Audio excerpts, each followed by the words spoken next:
All right, guys, what an episode! I feel like last episode after it was just such an emotional up and down all over the place. This one had a clear up and then down at the end with some serious deaths. But at the beginning, it started with the funeral for the people who died in the North. Love the hint of the Night's Watch speech Jon inserted into his speech. And then at the dinner party, Daenerys legitimizes Gendry and makes him Lord of Storm's End. That was a really good moment. I wasn't completely sure that's what she was doing. I feel like that might have been the thing, but I also felt like she was a little bit hinting like, oh, Robert Baratheon, like your father killed my father, or killed my brother, and was instrumental in overthrowing my father. But I'm glad she went the way she did. And yeah, this actually seems like this is going to be the end for a lot of characters.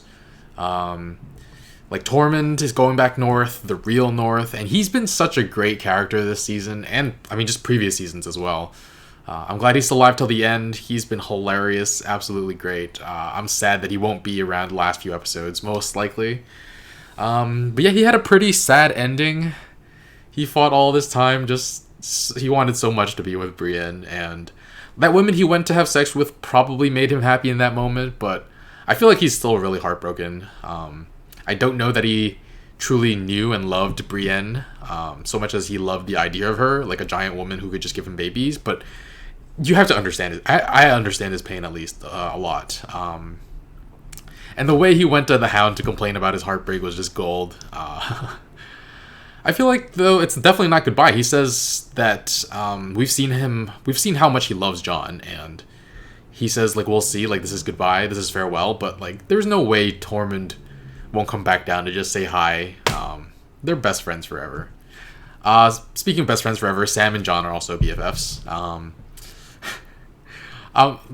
I'm imagining Tormund like overhearing their conversation and be like, "He's your best friend," and like being heartbroken again, going to Sandor and being like complaining, like, "My heart is broken." But yeah, Gilly and Sam, they're having another child, and if it's a boy, they're gonna name him John. If it's a girl, they're gonna name him Johnette. That's just something I came up with, but yeah, it seems like this is the end for Sam too. I don't know. His story, I guess there really isn't much more to his story. I was hoping he'd become Lord of... Jeez, I forgot to look up the Tarley's home again. But yeah, I was assuming he would become Lord of there and Warden of the South, maybe? That'd be pretty cool. Oh yeah, and back at the dinner party, Davos and Tyrion's conversation about the Lord of Light's role in all this, he just... did what he did and then just like fucked off. Makes me wonder if there's still a role for R'hllor, is that how you pronounce it, to play in this story. And I definitely feel like Davos and Tyrion need a chance to shine again. And Davos, he's talking about how he's like ruminating on the Lord of Light's role in everything, and he says he's not trying to be happy when Tyrion says like focusing on that will make you happy. So I'm not sure what he's trying to do. Is he trying to figure out how the world works? He's trying to understand. He knows that the Lord of Light is real, or in some way has power, but he doesn't know exactly how it works. It'll be interesting to see if he gets if Davos gets his chance to shine this last two episodes. And yeah, Tyrion's game with Brienne and Jaime. Pod seemed to get off scot-free, like nobody made him drink or answer questions or ask questions. That was really funny. And I've seen people refer to Jaime and Brienne's getting together as oath sex, which is just hilarious. That's the funniest name for it I've ever heard. But yeah, that moment when Tyrion's just like, "Oh, you're a virgin," I don't know, that felt so weird to me. It's just like the hyper focus on losing your virginity is just it's dumb. But it did create that moment, help create that moment later where Jaime and Brienne get together, and that felt... I know some people say there isn't much chemistry there, but I felt there was clearly feelings there from a very long while back. I don't know about chemistry, but I felt like it was a payoff. And it had to be ruined by Jaime leaving. And I actually don't know what Sansa was trying to do, like goading him, like telling him I wanted to be there when Cersei was executed. Yes, I won't have the chance. Like, I don't know how she thought that was a good thing to say. Like, it's true to what she feels, but like, I would have kept that secret. Like, he's already staying out of this war, and you tell him that. It doesn't feel true to her development as a character. Yeah. So, speaking of Sansa, though, I had trouble with what she was saying to the Hound about how she's who she is now because of what she went through. Ellie, I think it was Ellie. No, I think it might be. Hold on a second, guys.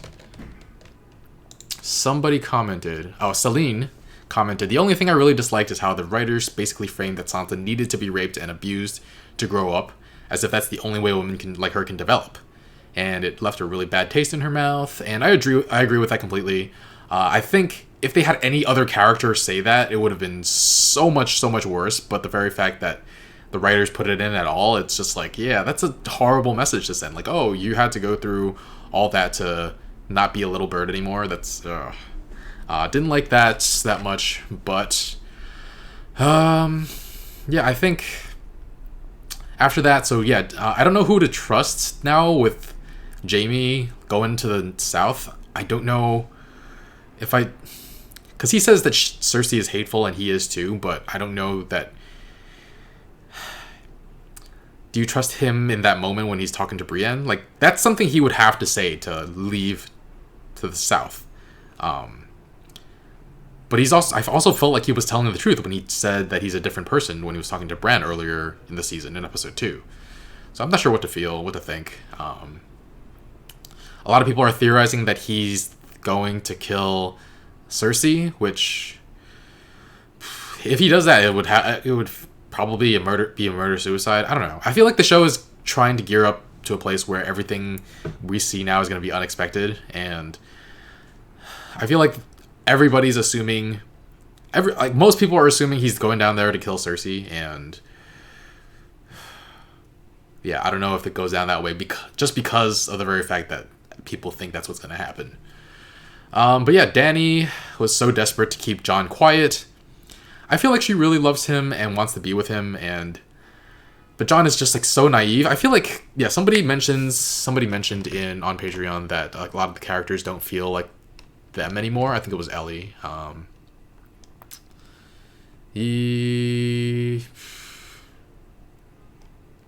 I actually don't know who said it. It's a little hard to look through. I'm gonna stop putting out names. Sorry, Ellie. I don't think you said either of those things yet. I'll read over your questions later, but let me see. Yeah. Like, Jon is... I feel like all the characters have become worse versions of themselves. Like, Jon, he hasn't really done anything, like, worthy of, like, admiration since he helped the Wildlings come south. Like, he's just been fighting, and he's just so naive telling Sansa the truth. Like, he thought Sansa wouldn't use that information, and even Daenerys, who's known Sansa for like a couple minutes, can tell that she's different now. And she doesn't really even know exactly. I don't think she knows the full story. And after what Littlefinger did to her and taught her, she's planning something big. I feel like. I still feel like, yeah, like I was saying, I don't think a lot of the characters are doing what they're... I feel like the characters are becoming more unlikable, maybe. Like Tyrion, he hasn't done anything smart since he left Westeros, and Varys has played a very small role since leaving Westeros as well. The fact that he's changing right now, that he's switching sides right now, this is like the first thing he's really doing, and I appreciate that he's doing that right now. I feel like Sansa has no reason to dislike Daenerys that much. Like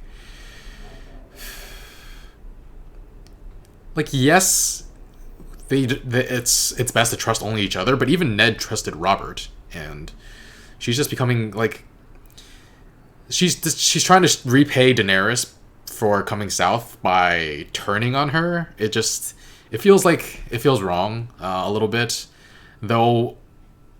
And they're also trying to move Daenerys towards being the Mad Queen, I feel like. And I would not like that at all. part of it is just because that's also what's super duper expected, and I feel like even if she burns down King's Landing, she hasn't gone mad. She's just choosing probably, in my opinion, the wrong path, even though I don't know what the right path would be. I'll think about that a little bit more. But yeah, for now, I think I still want Sansa on the throne just because she's the smartest, I feel like. Her distrust of people... She still needs to build allies, though. I don't know how well she could do that with how against Daenerys she is.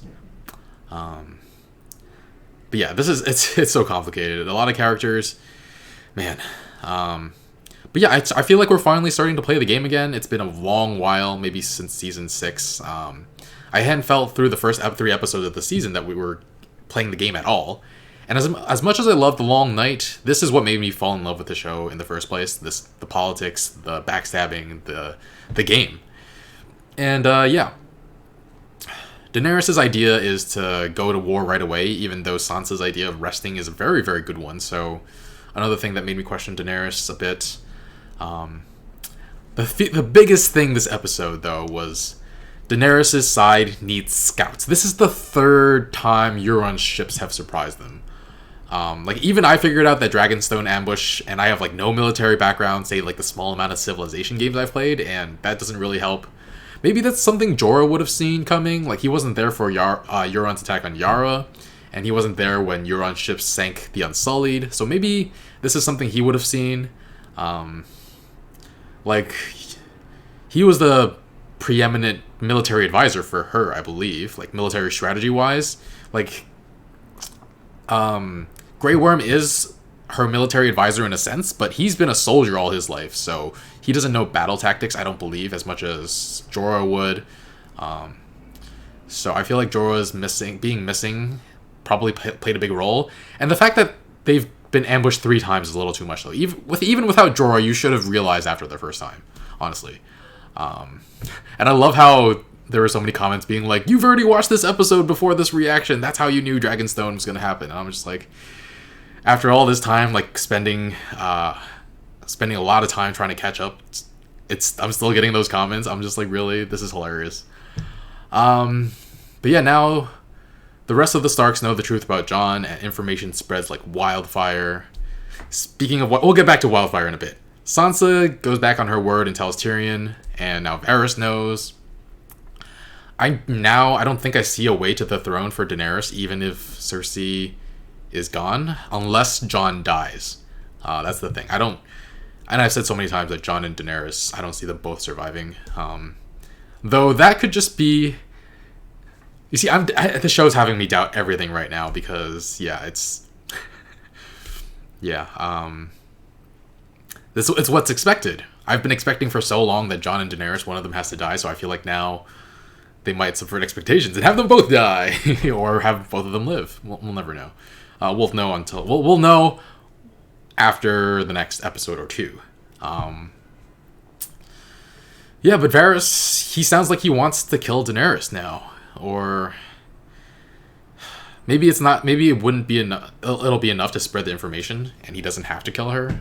Though he might be afraid of what she'll do to keep her hold on the throne. Then Bronn came in to the episode extremely aggressive, and I don't know how he made it past. Like, were there no guards? That nobody just like saw Bronn holding the crossbow and being like, "You're kind of shifty." I don't know. And yeah, like I was saying earlier with these characters, I feel like that's unlikable as he's ever been, and I feel like they might be setting up his death that way. I'll be extremely disappointed. I feel like that scene, he was clearly playing a role. If they have him kill Tyrion or Jaime, that would be the most unsatisfying thing ever. So I hope he goes another way with this. I feel like his journey, like this is... His one true friend through his entire life has been money, and it seemed like he was finally making friends with Tyrion and Jaime, and I feel it would be so unsatisfying for him to go back to money as his big goal, so I hope that's not what happens. But then, yeah, Arya turns down Gendry. That's really sad. The Baratheon boys, father and son, can't get a Stark for the life of them. And Arya leaves with the Hound. They're traveling together again. And it's shocking how similar dynamic is, given how different things are now. Like, she's no longer his prisoner. She's the most dangerous person in Westeros, probably. But it still feels like old times, you know? And if Daenerys wants to just burn down everything and, like, kill Cersei, kill all the people associated with Cersei, I feel like they could just send Arya in to kill everyone and be done with it. Like, Arya is just too powerful at this point. Like, there's no human... I feel like the Mountain... I don't know. Actually, the Mountain has extremely, like, just raw power, but I feel like he would still... I feel like Arya would still destroy him. But again, one mess up, like with Oberyn, and she'd be done for. But yeah, I feel like the Hound and Arya going south would be enough. They don't need to send anybody else. But then, yeah, Varys and Tyrion are talking about whether or not Jon would make a better ruler. And they're talking about destiny. And yeah, Varys says that every tyrant ever spoke of destiny. And that reminds me a little bit of something. Stannis. Not to say that Stannis was a tyrant, but he was a huge believer in his destiny. And I feel like they're definitely setting up Daenerys' Stannis moment. He burned Shireen and lost half of the support of half his troops. And if Daenerys does it, if she burns the innocent, she's going to lose the support of the people. And yeah, I feel like they're setting it up really hard that she's going to go Mad Queen. And that's why I don't want it to happen, and I want something else to happen and for her to go another way. Let's get into the ending now, which is Missandei captured. I'm still so upset that she died in chains, and I was so afraid that the Mountain was going to crush her head like he did with Oberyn. That would have been just horrendous. Something I could not watch that. That would have been horrible. But yeah, let's go into some questions. Oh, one more thing. I loved her last line, Dracarys. But it also reminds me, I've been thinking back about Missandei a little bit and how she says that Daenerys sees a way that people don't. And I feel like that's what Daenerys has to do for her character to come full circle. I don't want the Mad Queen thing. I want her to see a solution that nobody else sees and for her to carry that out. But let's go to some comments on the episode. Jessica says it was her favorite episode in seasons, though there were, of course, some flaws. And I can see why it's... Like I said before, it's going back to the game, and I feel like that's really important. That's the identity of the show, really, and it hasn't been there for a while. I did enjoy this whole White Walker thing and the Night King thing, but yeah, this is what the show was originally about. Kim says, I don't think that Jaime is going back to save Cersei. I think he's going back to kill her, especially when he finds out she's claiming his baby for Euron's. That reminds me, Tyrion talking to Cersei about her baby, that should have tipped off Euron that the baby isn't his, because he just found out that it was her baby like a couple minutes ago, and Tyrion also knows about it now. Like, how would he know about it unless he knew before? Like, unless it's somebody else's, which I don't know if they're gonna pay that off at all. I don't know if Euron's smart enough to realize that. His aim is hella good, though. I didn't mention that with the freaking Scorpion, upgraded Scorpion. And the Scorpion had freaking, like, it looked like suction cups on them to symbolize the Kraken. That was really cool. Kim also says they're taking Daenerys the way of the Mad King, and she'll sit on the throne and try to burn everybody, Sansa, Tyrion, Varys, and Starks. It definitely feels like they're setting that up, but I hope it's not that way. Jessica's saying she is actually starting to like Daenerys more, and Jon much, much less. Sansa's getting shit for betraying Jon, but Jon betrayed Daenerys first, and she told him exactly what was going to happen. So was he setting up Sansa because he wants it to get out? And don't even get me started on Ghost. I really wanted to mention that. But yeah, I do agree that these characters don't really feel like themselves anymore. I think I do like Jon less. I do like Sansa less. Like they're I don't like them less as a whole, but like they're doing things that are making me question them a little bit more. I don't think Jon wants it to get out, but he's just that naive. Like, I kind of don't want Daenerys or Jon to rule either, but like, yeah, and Ghost.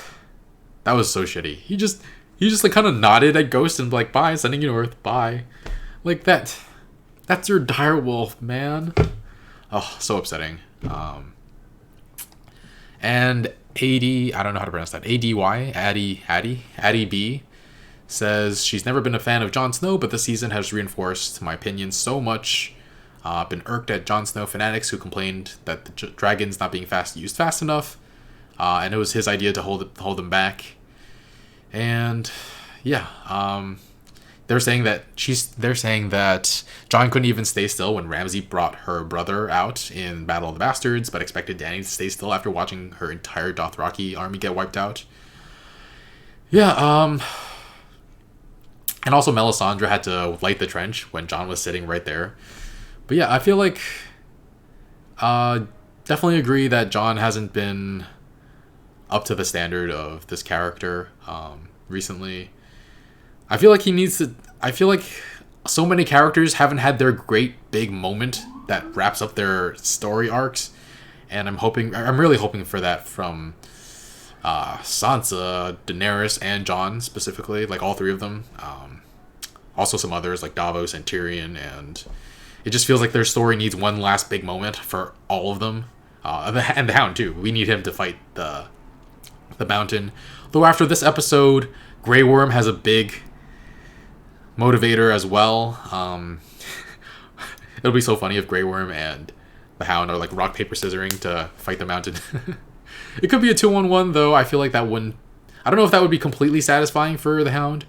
But yeah, I don't know. And let's get to some questions. Jessica asked, what do you think Varys' next move will be? How far do you think he'll go before getting executed? I feel like Daenerys must know that he's working against him if she knows who he is. He's talked about who his loyalties lie with the entire time. And the very fact that Jon told Sansa, she has to know that Varys knows by now. If she doesn't, it is Tyrion's role to tell her. Like, otherwise, like, not telling her would be treason as well. Letting her like not know, that feels like treason. And I don't know, if Varys starts spreading the information, I think that's his next role, next move. I don't know that there's much else he can do, unless he actually tries to assassinate Daenerys. Though Daenerys is still better than Cersei, so I think he's gonna wait until Cersei's dead for sure. And Ellie has a couple questions. Do you think Euron's caught on to the truth bomb Tyrion's dropped about the baby? This is exactly what I touched on before, and she says that plus it's really clear the last episode that Cersei loathes Euron, and how do you think that relationship will play out? I didn't actually get that sense that she loathes him, but I do think that she's only keeping him around until after the war. I don't think she's keeping him around. I think she wants to be alone, honestly, with her child. I don't think she wants Jaime. I don't think she wants Euron, but it's possible she still wants Jaime. But I think she just believes in her child at this point, and that's it. I don't think Euron's caught on yet. If he does, it'll be on camera for sure. I do think it's too much to fit into the last two episodes, though. Into the next episode. I feel like the next battle will be over by the time. I feel like Euron and Cersei will be done by the end of the next episode, and I am assuming that Cersei loses. Though I don't know why. I don't know. I still feel like she's gonna lose, but I'm not completely sure. Do you think Dany's 6 seasons in Essos will play a role in the last 2 episodes? She still has the Second Sons, presumably connections there, and the Gold Company are from Essos. That would be a very interesting thing. Imagine Daenerys paid off the Golden Company to pretend to work for Cersei. That would be a hell of a thing. But I don't feel like there was any setup for that, so probably not. The Second Sons coming back would make sense. She would focus on taking back Westeros first, and then taking back Essos again. That would be okay. But I feel like we said goodbye to that. I don't know how I'd feel about them coming back at this moment. Lastly, there's a surprising popular fan theory that Drogon bailed on Dany for season 5. He was laying eggs because dragons can change gender, and will go recruit those dragons in Essos to fight for Dany. Total tinfoil hat? Question mark. I never heard that theory before, and it's kind of hilarious. And I mean, I'm hoping that's what's true, but I don't see them coming back at this point. Recruiting those in Essos might be too much. Yeah, I feel like it would be just too much out of the blue for that. And there are 2 callbacks. Ellie says there are 2 callbacks she'd like to see. Missandei telling Dany that she's seen her advisors listen to her and see her find another way that only she could see. She hopes you can see that, and I thought the same thing too. She says that the Dany going Mad Queen would just feel like some misogynist BS in her opinion. And yeah, I think so too. Also, in Dance of the Dragons, Shireen told Stannis that it was all the choosing sides that made everyone so horrible in the original Dance of Dragons. Interesting. Very interesting parallel. Yeah, I hope... And she says she hopes to see this resolution that Dany finds where people don't have to choose sides between her and Jon, and she loves them both. Pipe dream would be Dany to root out Cersei in some brilliant way and break the wheel. Yeah, that would be a great way to end the series. I feel like they're gonna do something way unexpected though, so I'm not sure if it's gonna go that way. And Ellie, final comment: how did Cersei know what Missandei meant to Dany? It's totally bizarre for Cersei to ask for Dany's surrender under threat that she would execute a random hostage. Interesting. So she's implying that there might be a spy, because executing Missandei was meant to be personal. And yeah, maybe there is a spy. I'm assuming there is one. Otherwise, there is no explanation for that. And I feel like it's too late in the series to actually go delve too deep into that, but I'm assuming that's what happened. Otherwise, yeah, there's no way of that knowing. And some predictions before this last big battle next episode, which I'm assuming will wrap up next episode. I've been saying ever since Daenerys blew up the Sept that she didn't blow up the entire wildfire and that she's saving some for this battle. And the fact that I was saying that she doesn't care about the people and that she would blow them up anyway to stay on the throne, but she actually took all the people to the Red Keep. So she can actually protect everybody and not turn the people against her and still use the wildfire to blow everybody up. So, damn. There's going to be mass death next episode, I feel like. And I don't know what I'm expecting, really. There's definitely a lot of... there's definitely going to be a big battle. One more problem I did have with the last episode was that Cersei could have shot everybody down in that moment. She could have killed everybody. She could have killed Daenerys, Varys, Tyrion, the rest of the Unsullied, Drogon. Like, there was nothing stopping her from doing that, except for the rule of parley or whatever it's called.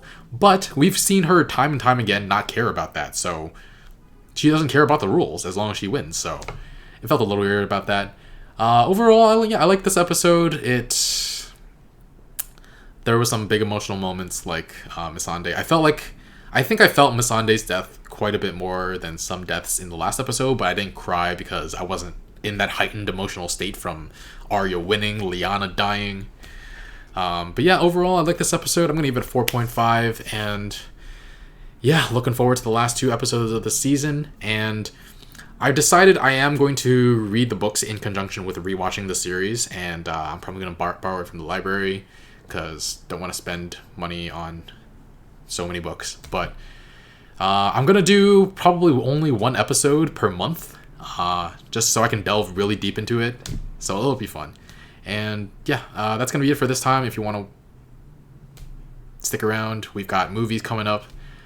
Today, Suicide Squad came out. Next week is Kiki's Delivery Service. I think I'm doing Inception the week afterwards, or maybe the week after that. But yeah, really looking forward to it.